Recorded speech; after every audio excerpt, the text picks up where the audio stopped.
स्वदेश न्यूज की खास पेशकश स्वदेश सितारे में आप सभी का स्वागत है। मैं हूं आपके साथ भागीरथ साहू।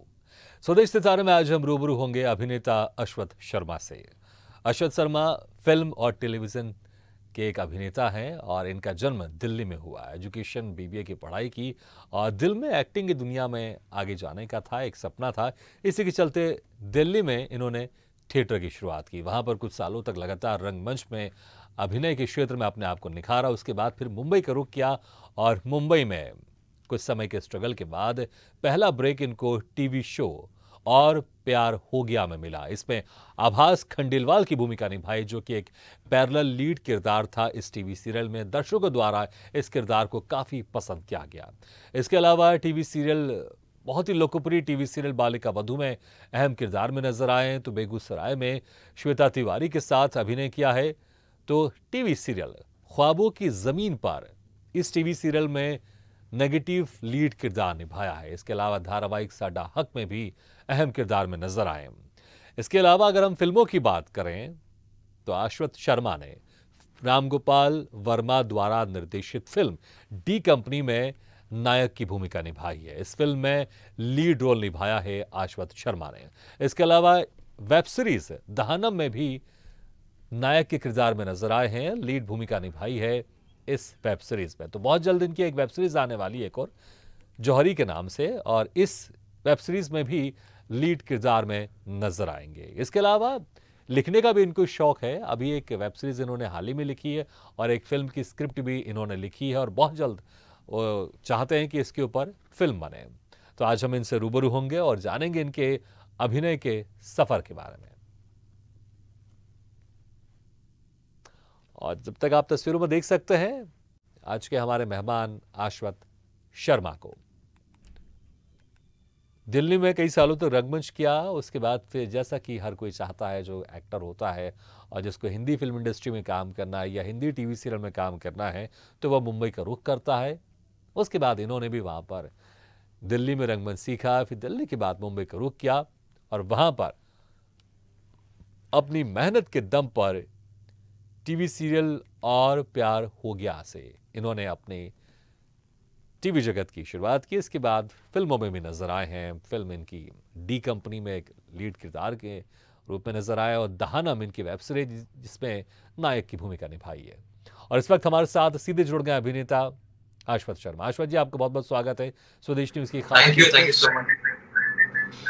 अश्वथ जी, जिस तरह से हम अभी आपके बारे में दर्शकों को बता रहे थे जब तक आप हमारे साथ जुड़े नहीं थे कि आपने शुरुआत दिल्ली से की है और दिल्ली में आपने रंगमंच आपने शुरू किया था वहाँ पर, तो दिल्ली में आप उस वक्त क्या करते थे? और दूसरी बात ये कि रंगमंच जब आप कर रहे थे, आप सिर्फ शौकिया तौर पर कर रहे थे या फिर आपने पहले से एक स्ट्रेटेजी जो बनाई हुई थी कि कुछ समय तक मैं दिल्ली में रंगमंच करूंगा, उसके बाद फिर एक्टिंग सीखकर फिर मुंबई का रुख करूंगा, ये आपने पहले से एक बना के रखा हुआ था और उसी के हिसाब से आप आगे बढ़ते जा रहे थे, या फिर इत्तेफाकन आपका मुंबई जाना हुआ और इस एक्टिंग फील्ड में भी आना आपका इत्तेफाकन हुआ?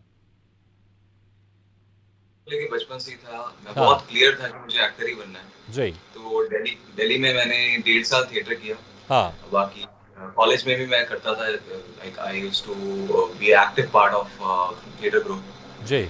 उसके बाद मैं मुंबई आया तो I was very lucky, I would say, क्योंकि 15 दिन के अंदर मेरे को मेरा पहला शो मिल गया था। अच्छा तो बहुत ज्यादा मुझे अच्छा, 15 स्ट्रगल दिन नहीं के करना अंदर पड़ा आपको आपका इनिशियल। पहला शो मिल गया और इस शो में आप पैरेलल लीड में थे और बड़ा दमदार ये किरदार था। तो ये राज बताइए आखिर, क्योंकि हमने देखा है बहुत सारे कलाकार जाते हैं, वो महीनों तक स्ट्रगल करते हैं, सालों तक स्ट्रगल करते हैं, उनको मौका नहीं मिलता है। और 15 दिन में आपने ये कैसे, आपने फर्स्ट ब्रेक आपके हाथों में था, ये जरा इसके बारे में बताया, आप क्या स्ट्रेटेजी अपनाई थी आपने? स्ट्रेटेजी कुछ नहीं थी मेरी, to be honest. I would say कि आई एम लकी इनफ कि मुझे 15 दिन के अंदर शो मिल गया था हाँ और मेरी प्रिपरेशन अच्छी थी, हाँ। तो may be because of that. तो कैसे आप, जो अक्सर होता है वहां पर जो ऑडिशन चल रहे होते हैं, वो जानकारी लेकर आप गए थे या किसी ने आपको खुद सजेस्ट किया था कि यहां पर आप जाएं? नहीं, ऑडिशंस चल रहे थे और हाँ, मैंने ऑडिशंस दिए और ओपन ऑडिशन थे सबके लिए, नेक्स्ट थे ओपन ऑडिशन थे सबके लिए थे? सिलेक्टेड ऑडिशंस थे। मैंने अपनी पिक्चर्स भेजी थी, शेयर की अच्छा। थी और थोड़े बहुत एक दो ऑडिशन रिकॉर्ड करके सेंड किया था, जो एक सैंपल ऑडिशंस होते हाँ हैं। हाँ हाँ। तो उसके बाद प्रोडक्शन हाउस से मेरे पास कॉल आ गया था, it was the DKV production house की, जी। You been shortlisted and producer wants to meet you, आपसे मिलना चाहते हैं। फिर वहां पे उन्होंने एक दो ऑडिशंस और किए मेरे हाँ। और देन दे फाइनलाइज्ड। तो I okay. Would say that I was very lucky. हाँ, डेफिनेटली बिल्कुल लकी, क्योंकि 15 दिन में तो मुंबई जाने के बाद लोग तो उस भीड़ में खो जाते हैं, उनको समझ में नहीं आता कि रोड कैसे क्रॉस करें, जो खासकर मुंबई के बाहर के हैं। वो मेट्रो में नहीं सफ़र नहीं, हाँ वो वहाँ की जो लोकल ट्रेन है उसमें पूरी तरह सफ़र नहीं कर पाते और बड़े उलझे रहते हैं कि कहाँ जाए किधर जाए। और 15 दिन में आपके पास एक टीवी सीरियल था, बड़ा टीवी सीरियल था, और इस टीवी सीरियल में पैरेलल लीड था आपका। अच्छा, पहला दिन कैसा रहा जब आप गए जी शूट जी में? जी। तो पहला दिन कैसा था आपका शूट का? Sorry, I can hear. जब आप शूट में गए थे 15 दिन में तो आपको ये टीवी सीरियल मिल गया था, लेकिन जब आप पहले दिन शूट में गए थे आप, तो पहला दिन कैसा बहुत था? मुझे घबराया, लगता है पहले दिन आपको याद जरूर रहेगा हमेशा। बहुत घबराया हुआ था मैं, बिकॉज मैंने थिएटर पे एक्टिंग, स्टेज पे एक्टिंग की थी, हाँ। बट लाइव कैमरा के आगे बहुत पहली बार मैं ऐसा कोई एक्टिंग कर रहा था। जी। तो वहाँ पे थिएटर एक्टिंग इज डिफरेंट। हाँ। और जो लाइव ये एक्टिंग होती है इसमें आपको पता होना चाहिए टू शॉट क्या है, कैमरा कितना आपका एंगल कवर कर रहा है, और आपकी बैक है कैमरे की तरफ, तो आप कैसे बोलेंगे। तो इट्स थोड़ा टेक्निकल है, इट्स जी। टेक्निकल फिल्म हाँ। एक्टिंग और कैमरा एक्टिंग। हाँ। तो समझने में टाइम लगा, 3 महीने तो समझने में लगे कि लाइट्स कैसे लेते हैं एक्टर की, किस तरीके से अगर सामने वाला एक्टर बोल रहा है तो वो शेडो पड़ रही है आपके फेस पे, तो आप थोड़ा सा लेफ्ट हो जाइए जिससे कैमरा की लाइट आपके ऊपर आ जाए। हाँ। भी लाइटिंग करी हुई है, फिर ओएस क्या होता है, तो थोड़ा समझने में टाइम लगा, बट हाँ उसके बाद it was very nice, I started enjoying. कुछ इस बीच में और कुछ ऐसी गफलत हुई कि बाद में आपको हंसी आई, या फिर डायरेक्टर ने थोड़ा सा प्यार से डांटा हो कि क्या कर रहे हो अश्वथ? मैं एक शो कर रहा था, हाँ। उसमें एक सीक्वेंस था, बाहर शूट हो रहा था, लाइक जी। इट्स अ वाइड सीक्वेंस जो एक मैदान में शूट हो रहा था, पार्क हाँ। में। तो वहाँ पे चिल्लाना था, थोड़ा मेरा कैरेक्टर था कि थोड़ा सा एज ए यूनियन लीडर मैं वहाँ पे था। तो वाइड शॉट के अंदर मैं अपनी पूरी एनर्जी दे रहा था कि चिल्ला रहा था, सब कुछ कर रहा था, तो उसके बहुत सारे रीटेक्स हुए।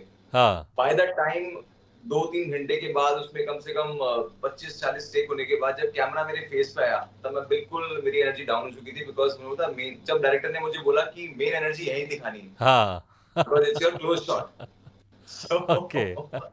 उसके बाद मेरे को समझ आया कि ओके, एनर्जी बचानी भी होती है, बिकॉज वाइड शॉट के अंदर आप इस तरीके से अपना पूरा एनर्जी लगा दोगे तो क्लोज शॉट के लिए कुछ नहीं बचेगा। तो जी। और थोड़ा रिफ्रेश होके, तो वो हाँ। कुछ चीजें सीखने के लिए मिली, definitely. But that's about it. अच्छा, उसके बाद जब आप जब टीवी सीरियल कर रहे थे, तो जब आप मुंबई गए होंगे तो आपने परिवार वालों से बातचीत की होगी, परिवार वालों को अपने सपने बताए होंगे, तो परिवार वालों की तरफ से क्या कुछ रिएक्शन था? सपोर्ट था या कुछ डायरेक्शन थे? तो कैसा कुछ सपोर्ट था फैमिली की तरफ से? नहीं, मेरे फादर ने मुझे हमेशा सपोर्ट किया। हाँ। आई वुड से कि मेरे फादर मदर ने डे वन से मुझे बहुत सपोर्ट किया है, जी। और उन्होंने कभी ऐसा फील नहीं होने दिया कि मुझे किसी चीज की जरूरत है और उन्होंने नहीं दी मुझे। हाँ। इनफैक्ट उन्होंने, मैं बोलता हूँ कि मैं अगर आज यहाँ पे आप लोगों के सामने हूँ या फिर कर हाँ। रहा हूँ, काम कर रहा हूँ, because of my father mother. जी। उनके सपोर्ट के बिना शायद मैं वापस चला गया होता। रिएक्शन कैसा था डैड का, आपके मदर का, जब उन्होंने आपको पहली बार आपको टीवी सीरियल में देखा? आपने बात तो की होगी फोन में, और उन्होंने कुछ कहा तो जरूर नहीं, होगा उनके आपसे। पास कॉल्स आने स्टार्ट हो गए थे, बिकॉज जी टीवी का शो था जो उस टाइम पे प्राइम टाइम शो था वो। हाँ। तो उनके पास कॉल्स आने स्टार्ट हो गए थे कि अरे हमने आपके बेटे को वहां देखा, क्या वही है? हाँ। तो उसके बाद फिर मदर के पास भी कॉल्स आने स्टार्ट हो गए थे, हाँ। रिश्तेदारों के, फ्रेंड्स के, नेबर्स ने बोलना हाँ। स्टार्ट कर दिया था। तो उनके लिए वाज नॉर्मल थिंग कि हमारे जी। लिए कोई स्टार थोड़ी, हमारे लिए कोई ऐसा थोड़ी, हमारे हाँ हाँ। होगा तो फाइन, हाँ जी है, बट उनके रिएक्शन से आपको लगता है कि हाँ यू आर डूइंग समथिंग जी। बिग। तो बिल्कुल, एक मोटिवेशन दैट्स मिलता है, अबाउट एक मोटिवेशन मिलता है, और जब हम जिस चीज़ के लिए मुंबई गए हैं, अगर वो चीज़ हमें शुरुआत में मिल जाए तो बहुत अच्छा रहता है, और इसलिए आपने खुद कहा है कि यू आर वेरी लक्की। अच्छा, उसके बाद फिर ये इट। सिलसिला आपका बढ़ता गया, और आपने बहुत सारे टीवी सीरियल किए, आपने बालिका वधू भी किया। आपने बालिका वधू का इसलिए जिक्र कर रहा हूँ क्योंकि बड़ा ही सुपरहिट सीरियल रहा ही है, और जी जी उसमें जी। बहुत सारे ऐसे बड़े बड़े लोग उसमें रहे हैं। जी। तो उसमें मेरे और साथ एक वाक्य है उसका, अगर आप प्लीज़ बोलेंगे तो प्लीज़ मैं बताऊंगा बालिका प्लीज़ वधू में। Please please. एक्चुअली इसमें मेरा कैरेक्टर था स्पेशली चैलेंज मेल का। हाँ। तो I was into the character. हाँ। तो सेट के बाकी को आर्टिस्ट ने इसके अंदर रूम भी शेयर कर रहा था, या फिर बाकी लोग भी थे, तो उन्होंने कंप्लेन कर दी कि he is really mentally challenged, और हम शायद रूम शेयर नहीं करेंगे, इट्स वेरी रॉन्ग ऐसे किसी को लाना और उसको यूज करना हाँ। बेचारे को। नहीं तो आप आफ्टर बाहर भी ऐसे उसी मूड में थे, या आप सिर्फ उन्होंने आपको एक्टिंग करते हुए देखा तो उनको लगा? नहीं नहीं, बाहर भी थोड़े कुछ कैरेक्टर्स होते हैं जिसमें आपको थोड़ा रहना पड़ता है बिकॉज ऑफ जी क्योंकि जी बार जी बार इन जी। आउट नहीं कर सकते आप। हाँ हाँ हाँ। तो वो एक वन ऑफ दैट हाँ, कैरेक्टर्स व्हाट आई प्लेड। सो तो आपके साथ के जो उन्होंने को जब एक्टर थे वो आपको थोड़ा सा कैप्टन पागल समझ रहे थे कि ये पागल ही है। तो फिर कैसे वो, कब उनको पता चला, रियलाइज हुआ कि नहीं इज एक नाइस गाय और ये तो बस अपने मूड में है, एक्टिंग के, असली में ऐसा नहीं, कब उनको रियलाइज हुआ? तो डायरेक्टर कॉल्ड मी हाँ कि have you done anything before. वो काफी बड़े डायरेक्टर है, सिद्धार्थ सेनगुप्ता। जी। ही इज डन डायरेक्टेड, तो हाँ now he has done a web series on Netflix also. They have own production house. हाँ। So he said, "Have you done something before?" I said, "Yeah, I've done theater." So then they said, "Okay, good." और फिर जैसे जैसे backup होना start हुआ तो मैं normal होना स्टार्ट हुआ। हाँ। और देन दे रियलाइज कि हाँ ठीक है, इट्स तो ओके, रूम तो शेयर किया जिन्होंने जा सकता शिकायत की उन्होंने आके आपको सॉरी बोला, अरे यार सॉरी यार, हम कुछ गलत बैठे थे, है। समझ हाँ, बैठे थे? वो एक दो एक्टर्स थे, मेरे को एक्टर भी हैं जो अच्छा। इंस्टेंट में बातचीत है, तो उन्होंने बोला कि यार we thought that there is it's not right to do something with somebody like that. उन्होंने थोड़ा सोचा कि they are using you, Roshan हाँ, हाउस इज यूजिंग मी, कि ऐसे ही ले आए हैं और they are using. I said no thank you for this, and तब उसके बाद चीजें नॉर्मल हो गई। चलिए मुझे लगता है लेकिन ये आपके लिए कहने का कॉम्प्लीमेंट होगा कि आप जो है कैरेक्टर कर रहे हैं उस कैरेक्टर को लोग रियल मान रहे हैं, इससे अच्छी बात और क्या सकती है किसी कलाकार के लिए। हाँ, हाँ टच हो गया, जी, टच वुड। बिल्कुल। अच्छा उसके बाद अगर हम टीवी सीरियल तो आपने बहुत किए हैं, बेगूसराय भी किया आपने, श्वेता तिवारी के साथ आपने। अच्छा ख्वाबों की जो हाँ, ज़मीन पर है, यहाँ पर इसमें आपने नेगेटिव लीड आपने किरदार निभाया था, तो negative, I was a negative lead, जिसमें मैं हाँ कैरेक्टर कर रहा था रणवीर दत्त जी। का, जो हाँ एक ड्रगिस्ट है, बाहर से आया है, बहुत हाँ रिच फादर की, रिच फादर का सन है। जी। तो इट वाज ऑन जी जिंदगी 2016 16, हाँ, वे बैक, बहुत टाइम हो गया उसको। तो लीड में उसमें आपको ज़्यादा ज़्यादा आप कंफर्ट महसूस करते हैं या पॉजिटिव, मतलब लीड नेगेटिव ज़्यादा पसंद करते हैं या पॉजिटिव लीड ज़्यादा पसंद करते हैं? डिपेंड करता है कैरेक्टर क्या है। अगर हम्म। नेगेटिव है तो फिर मैं अपने आप को वैसे ही हेलुसिनेट करता हूँ, या फिर वैसी प्रिपरेशन होती है, हर एक कैरेक्टर जी की प्रिपरेशन होती है। तो आप सेट पे जाने से पहले या तो म्यूजिक के थ्रू अपने आप को आप प्रिपेयर करते हैं। हाँ कैरेक्टर का एक, I have read a lot of books about Seren Levesky, that how to build a character, और because acting मैं सिर्फ फेम या पैसे के लिए नहीं करता, एक इम्पोर्टेंट पार्ट है, ऑफ कोर्स मेरे को चाहिए, जी बट एक मोमेंट आता है जब आप एक सीन कर रहे होते हो जिसमें आप टोटली उसके अंदर होते हो और आप भूल जाते हो सब कुछ होता है, मतलब वो बिल्कुल। एक रियल मोमेंट होता है। Hmm. So that is my high, where उस मोमेंट के लिए मैं करता हूँ, बिकॉज उससे ज्यादा किक मुझे किसी चीज में नहीं मिलती। मुझे एक दो सेकंड या 5 सेकंड का मोमेंट आता है कोई सीन जी करते हुए। तो हर एक कैरेक्टर की एक जर्नी होती है, उसको आप वैसे ही प्रिपेयर करना पड़ता है हम्म। आपको। तो नेगेटिव हो या पॉजिटिव हो, you have to prepare it, and जी। Once you are in the character तो एक ब्लैंकेट मिल जाता है आपको, तो आई फील वेरी सेफ। हम्म।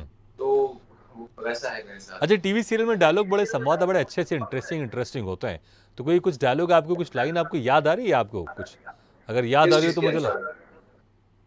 मेरी आवाज़ आ रही सॉरी। है आपको?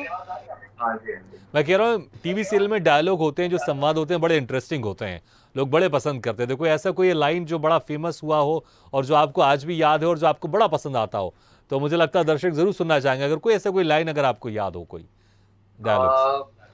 टीवी सीरियल की तो नहीं है, बिकॉज टीवी सीरियल अब काफी टाइम से मैंने नहीं किया। हाँ फिल्म, मेरी फिल्म है एक डी चलिए, कंपनी जो रामू तो सर बिल्कुल, डायरेक्ट तो की। फिल्म, तो जब फिल्म की चर्चा अब हम शुरू कर ही लेते हैं हम, और फिर उसके हम डायलॉग की चर्चा भी हम शुरू करेंगे। अब ये जो फिल्म है आपकी डी कंपनी, इसमें आप एज ए जी लीड जी किरदार में आए हैं, क्योंकि जब टीवी जी जी सीरियल जी। कर रहा होता है कोई कलाकार, उसका एक सपना जरूर हमेशा रहता है। मुझे लगता है ऐसा कोई शख्स नहीं होगा कि जो बोले कि मुझे सिर्फ टीवी सीरियल ही करता है, उसका हमेशा एक मन रहता है कि मुझे एक फिल्म मिल जाए, वो भी लीड मिल जाए। और राम गोपाल वर्मा जैसे रिनोन डायरेक्टर, और ऐसा कहा जाता है कि उन्होंने कई नए फ्रेशर्स को सुपरस्टार बनाया, और उसमें कोई शक नहीं जी। है। और आपको उनके साथ काम करने का मौका मिला डी कंपनी में, और उसमें आप एज ए लीड, आप उसमें आप उनके साथ आपने काम किया, एज ए हीरो आपने काम किया। तो कैसे इस जी। फिल्म में आपका जुड़ना हुआ, और कैसे ये जो टास्क था आपका, इसको आप पूरा कर पाए कि रामगोपाल वर्मा के साथ फिल्म किया आपने डी कंपनी और एज ए लीड एक्टर, तो कैसे मौका मिला आपको इस फिल्म में काम करने का? तो एक कास्टिंग कोऑर्डिनेटर है, हाँ तो उन्होंने मुझे स्क्रिप्ट भेजी। हाँ उसके बाद आई एम रियली थैंकफुल कि वो ऑडिशन क्लियर हुआ। हाँ एंड उसके बाद उनका मैसेज आता है मेरे पास कि Ramu sir has like your audition, हाँ आई थॉट ओके होते होंगे ऑडिशन, बिकॉज मैं एक्सपेक्ट ही नहीं कर रहा था एक्चुअली जी कि so then he said Ramu sir का नंबर है, you should call him, और I said okay, no problem. So I just spoke to, first time I spoke to Ramu sir on the हाँ phone, हाँ and he, you know how larger than life he is, बिल्कुल। like, hey, hi Ashwath, and I like the audition really well, but I'm not sure that, you know, I need to test you हाँ further because so अच्छा I'm अच्छा sending अच्छा अश्वथ जी, आपकी बातें मैं तो समझ पा रहा हूँ, लेकिन बहुत सारे दर्शक ऐसे हैं जो थोड़ा इंग्लिश में नहीं समझ पाएंगे। अगर आप oh हिंदी में करेंगे तो शायद ज़्यादा वो आपकी बातें बेहतर समझ सकते हैं वो। तो हम्म। रामू सर का कॉल आता है, वो हाँ लार्जर, मतलब उनका बात करने का तरीका ही ऐसा है। जी तो बोलते हैं कि ठीक है, आपका ऑडिशन मेरे को अच्छा लगा, बट हाँ हम एक दो ऑडिशंस और करेंगे, एंड जी उसके बाद मैं आपको बताता हूँ। हाँ तो उन्होंने अपनी तरफ से किसी एक्टर की कोई स्क्रिप्ट भेजी मुझे कि this kind of you know hmm ये होना चाहिए। फिर हमने वो शूट किया, फिर हम्म मैंने उनको भेजा, तो उनको बाल मेरे थोड़े छोटे लग रहे थे, they wanted a little growth in हाँ द हेयर, तो I change the hair style. उसके बाद दोबारा ऑडिशन किया, फिर भेजा, फिर उनका एक और ऑडिशन करने के लिए आया, वो किया मैंने। हाँ 5 ऑडिशंस करके अच्छा, वो मैंने जो आपने रामू सर को भेजा। आपने बाल का जिक्र किया, आपने तो आपने कुछ समय लिया, क्योंकि समय तो लिया होगा आपने बाल बढ़ाने का, जी एकदम से नहीं, तो नहीं बढ़ा देखिए अभी होगा। जैसे यहाँ पर है, तो उसको इफ यू फॉल एंड थोड़ा सा अगर नीचे की तरफ डाल देंगे तो अच्छा, लुक आपने कुछ डिफरेंट हो उसको जाएगा। उसको उसके हेयर स्टाइल चेंज चेंज करके किया आपने जो, थोड़ा उसको बड़ा लुक दिया आपने उसको। जी जी जी जी, हाँ तो वो थोड़ा सा चेंज किया, हाँ और उसके बाद 5 ऑडिशंस और लिए उन्होंने मेरे। अच्छा and then I asked sir, is it final है, कंफर्म है? नहीं है तो इट्स ओके, यू कैन। कहता हाँ 100%, रामू सर ने कहा 100% वी आर गोइंग अहेड। अच्छा और फिर डी कंपनी में they said you will play Dawood Ibrahim, हाँ एंड उसके बाद तब बहुत ज्यादा एक रिसर्च वर्क स्टार्ट हुआ मेरा दाऊद को लेके। हाँ ये और एक इनिशियल स्टोरी थी, तो किस तरीके से कहाँ जन्म हुआ, लैंग्वेज क्या थी वो, जी उसके बाद क्या इंस्टेंसेस थे, बिकॉज दाऊद इब्राहिम की इनिशियल लेवल की स्टोरी, इनिशियल टाइम की स्टोरी थी, जब वो अच्छा दाऊद इब्राहिम बन रहा था, लाइक पहले 2-3 साल। हाँ तो बनने के, हमने हर फिल्म में बनने के बाद देखा है उन्हें, बट तो फिर रिसर्च स्टार्ट हुई जी उसको लेके, एंड फिर हमने पूरा शूट किया, एंड शूट के दौरान भी बहुत अच्छा मेरा एक्सपीरियंस था रामू सर के हम्म साथ, because you have to be prepared with Ramu sir. आप छोड़ नहीं सकते वहां पे, मतलब पूरा डायलॉग्स टू इमोशंस टू, आपको पूरा प्रिपेयर रहना पड़ता है, हाँ बिकॉज उनके साथ गलती का बहुत कम स्कोप है, आई वुड अच्छा से। पहला दिन कैसा था शूट का? बहुत अच्छा था। पहले दिन तो बहुत ज्यादा नहीं था मेरा, इट हाँ वाज अ स्लो स्टार्ट। तो ये अच्छा रहा मेरे साथ कि उनकी डायरेक्शन मेरे को समझ में आ गई कि व्हाट काइंड ऑफ, एक इंस्टेंस है जिसमें मैं एक छोटा सा इंस्टेंस मैं बताऊंगा आपको। प्लीज सेट लग गया, एंड सर बोलते हैं एक्शन, कैमरा नहीं है वहां पे। हाँ यार ये कैसा एक्शन है, यहाँ पे तो कैमरा भी नहीं है, कहाँ रिकॉर्ड करेंगे? तो मैंने एडी से पूछा कि ये एक्शन तो हो गया, पर कहाँ रिकॉर्ड हुआ ये? फिर सर वो शीशा देख रहे हैं आप सामने? हाँ हाँ देख रहे हैं हम शीशा वो। तो कहते वहाँ उस शीशे के अंदर कैमरा लगा हुआ है, मतलब शीशे शीशे के थ्रू ले रहे हैं कैमरे को। अच्छा मैंने कहा ओहो ओके, ये सिर्फ रामू सर ही कर सकते हैं। तो वाकई वाकई वो वो बड़ा एक, बड़ा है जो आपने इंटरेस्टिंग बताया आपने। अच्छा, उसके बाद फिर जब ये चीज़ें आपकी आगे बढ़ती रही, आपने डी कंपनी किया, तो आपको पता भी होगा कि जो कंपनी जो थी फिल्म, वो बड़ी सुपर डुपर हिट रही, उसमें विवेक ओबराय रहे हैं, उसमें अजय देवगन रहे विवेक हैं। ओबराय, हाँ और अजय अब देवगन, विवेक ओबराय। हाँ बिल्कुल, अब ये डी कंपनी है, तो लोगों को ऐसा लगता होगा कि ये कहीं ना कहीं उसका सीक्वल तो नहीं है ये, या फिर प्रीविक्वल तो नहीं, क्योंकि आपने कहा कि उसके पहले की जर्नी बताई गई है। तो और क्या नहीं आप नहीं भी कुछ उस ऐसा सोच रहे थे कि कुछ कंपनी से रिलेटेड जुड़ा होगा जो पहले फिल्म आ चुकी है, या आपको लगा कि बिल्कुल एक फ्रेश स्टोरी, आपके पास स्टोरी सब कुछ थी सामने, पूरी क्लियर थी? स्टोरी आ गई थी मेरे पास, हाँ और ये भी पता चल गया था कि ये ना तो प्रीक्वल है ना हाँ सीक्वल है, कुछ भी नहीं है, ऐसा जी फ्रेश स्टोरी ओके और फ्रेश कास्टिंग। जी। अच्छा, तो आप वो वो डायलॉग ऐसा का था। जिक्र कर रहे थे, आपने फिल्म का जिक्र किया था डायलॉग का, तो आप इसी जी फिल्म का जी जिक्र कर रहे थे आप डायलॉग का? जी, प्लीज। ऐसी फिल्म बनी है। हाँ, तो मुझे लगता है हमारे दर्शक जरूर तो सुनना चाहेंगे वो। तो मेरे को आपको जस्ट 1 सेकेंड। प्लीज। मेरे भाई को किसने मारा ये तो मैं जानता हूँ, पर हाँ हम उसे नहीं मारेंगे। उनको पुलिस और बड़े बड़े पॉलिटिशियंस मारेंगे। मेरे भाई का बदला लूंगा जरूर, पर अपनी तरह से, ये वादा है मेरा। that's kind of a dialogue. This बहुत was, बढ़िया। नहीं बिल्कुल, हम देख रहे हैं फोटोज में, हम देख रहे हैं आपको, क्योंकि जिस तरह से वो गेटअप दिया उन्होंने, वाकई वो बहुत सारी ऐसे कि कोई पहचान नहीं पाएगा, मैं अगर आपको फ्रैंकली बताऊं, क्योंकि कुछ सारी फोटोज जी, ऐसी जी। हैं तो ऐसा लगता है अच्छा ये यही शख्स है क्या जो दूसरी फोटो में दिख रहा है, ये क्योंकि जमीन आसमान का अंतर है कुछ फोटोज में, ऐसा लगता है, क्योंकि वो वाकई, क्योंकि जी। जिस किरदार के हिसाब से आपको डाला गया है उस किरदार में सूट होना आपको जरूरी है, नहीं तो वो किरदार फिर वो जस्टिफाई नहीं कर पाएगा जब वो संवाद को बोलेगा वो। अच्छा, एक वेब सीरीज और है आपकी दहनम, जिसमें आपने मुख्य भूमिका निभाई है, तो वेब सीरीज की आपने, फिल्म की आपने, तो इसका एक्सपीरियंस कैसा था दहनम का? दहनम अडेप्टेशन है, सेम स्टोरी है, रक्त चरित्र, अगर आपने देखी होगी हाँ जी। रक्त चरित्र में विवेक ओबराय ने जो किया है कैरेक्टर, वो मैं कर रहा हूँ। अच्छा। रवि। हाँ एंड वो एक नक्सलाइट होता बन जाता है because of issues what happened उसकी फैमिली के साथ जो हुआ जी। था। उसके फादर को मार देते हैं, उसके हाँ। भाई को मार देते हैं, उसके बाद वो रिवेंज लेता है और उसके अंदर एक लव स्टोरी भी है। तो दहनम का फर्स्ट पार्ट रिलीज हो चुका है, सेकंड पार्ट का हम लोग वेट कर रहे हैं। होपफुली मई एंड तक आना चाहिए। चलिए, इसके लिए आपको बहुत बहुत शुभकामनाएं। और एक और और एक और वेब सीरीज आपकी आने वाली है, जौहरी, ये भी आपकी अपकमिंग वेब सीरीज है, तो थोड़ा सा अगर आप जो शॉर्ट में बताना चाहे तो मुझे लगता है फिर दर्शक और ज्यादा एक्साइटेड हो जाएंगे इस वेब सीरीज को लेकर। जौहरी स्टोरी है नीरव मोदी की, पर उसमें मैं लीड प्ले नहीं कर रहा हूँ, उसमें अच्छा। मैं नीरव मोदी का ब्रदर प्ले कर रहा हूँ जी, तो पैरेलल लीड में आप इस सीरीज में। लीड रवि। हाँ। और जौहरी बिकॉज इट वाज थ्रू किसी के थ्रू था ये, तो वो कैरेक्टर अच्छा लगा मुझे, तो मैंने किया। जौहरी में जो मेरा कैरेक्टर है निश्चय का, it's very young character, very young guy जो एमबीए करके आया है बाहर से जी। और बस यहाँ पे अपने भाई के साथ काम करता है जी। और कैसे वो लोग एक स्कैम में, नीरव मोदी तो सबको पता ही है। बिल्कुल, डेफिनेटली। वो स्टोरी वो भी डबिंग पे है, तो इसमें टाइम लगेगा बिकॉज़ उसके सेकंड सीजन में एंट्री है मेरी उसके अंदर। चलिए, तो हम आपको बहुत बहुत शुभकामनाएं देते हैं आपके सारे अपकमिंग प्रोजेक्ट के लिए, और बहुत बहुत शुक्रिया कि वक्त निकाल कर आपने हमारे इस कार्यक्रम में शिरकत किया। बहुत बहुत शुक्रिया। Thanks a lot, thanks for inviting me, thanks for having. Thank you very much Ashwath ji. तो स्वदेश सितारे में आज हम रूबरू हुए अभिनेता अश्वथ शर्मा से। अगली बार हम फिर किसी शख्सियत से मुलाकात करेंगे, तब तक लीजिए इजाजत। लेकिन खबरों का सिलसिला लगातार जारी, आप देखते रहिए स्वदेश न्यूज, सबसे पहले देश।